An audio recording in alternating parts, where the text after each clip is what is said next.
So another major internet company has just went down. This time it's Cloudflare. If you don't know what Cloudflare does, they basically sell as their main product DDoS protection service.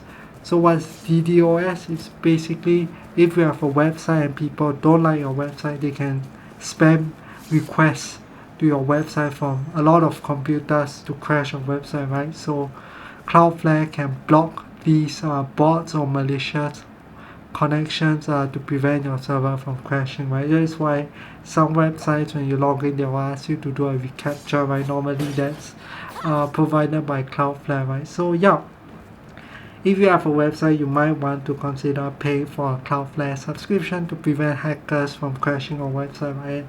A lot of big companies use them, so if Cloudflare goes down, tons of big companies will go down together. That's why every time one of these major internet service providers goes down, like Cloudflare, it feels like half the internet is going down, right? I think recently Amazon Web Service also went down. So if you don't know what's that, that's basically a cloud computing provider, right, where they provide cloud services, and a lot of major companies also use them. So when they went down, they took a lot of people down with them, right? So it feels like any one of these companies going down can essentially crash your whole internet, because like half the internet uses their services, right? So this is really worrying, because obviously there are real world consequences. Flight delays, maybe if you are in emergency room on the operating table and your surgeon's computer goes down, what's going to happen to you right now? Yes, you feel safe, but obviously catastrophic things can happen when random websites go down. Now, the key reason why you've been seeing this much more in recent years is actually very obvious. So unless you've been living under a rock, you would have noticed the job market has been cooked, right?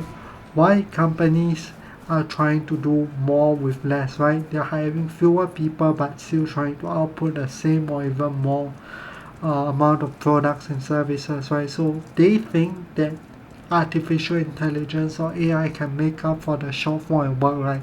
Especially software engineers, which most of these tech companies are hiring, right? So yes, a software engineer could theoretically do 3 or 4 times the work with a good AI model assisting, but let's be real, even if you had a tool that could do 4 times the work, are you going to be doing 4 times the amount of work productively? No, you're human, your attention span is limited no matter how good you are, right? And having so much work to do, it can get stressful, especially when tomorrow your boss tells you now you're in charge of 4 times the amount of code just because you have an AI tool, right? So it can get stressful. So maybe yes, there will be some productivity gains, maybe a 50 or 60%. But companies have way overestimated the amount of gains, and yeah, that has caused a ton of problems in underhiring, and there's really not enough people to keep the lights on, right? So obviously the issue is once they do this and see increased profits for this quarter, right? Because normally software releases take a while to come out.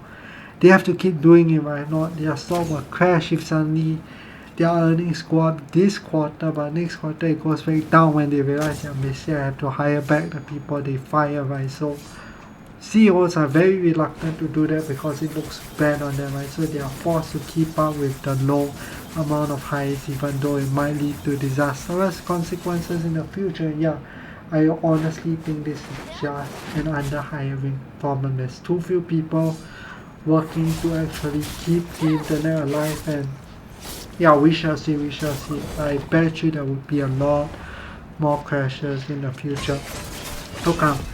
Yeah, so do make sure any important stuff you have, try not to save it online or in somewhere else. You never know when these sites crash, right? And yeah, that's it. I really think that companies are getting more and more greedy. They are spending too much on this AI craze. I think it's been overhyped and it's starting to cause consequences, right? So yeah, let me know what you think. Let me know if you've experienced or been affected by any of these disruptions recently.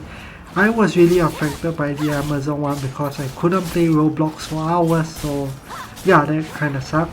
And yeah, it was my day off. So oh gosh, I couldn't blame myself. So yeah, that was really sad and I was upset. So yeah, let me know how you've been affected and what you think of this video. If not, make sure to leave a like and subscribe, and as always, thanks for watching and goodbye.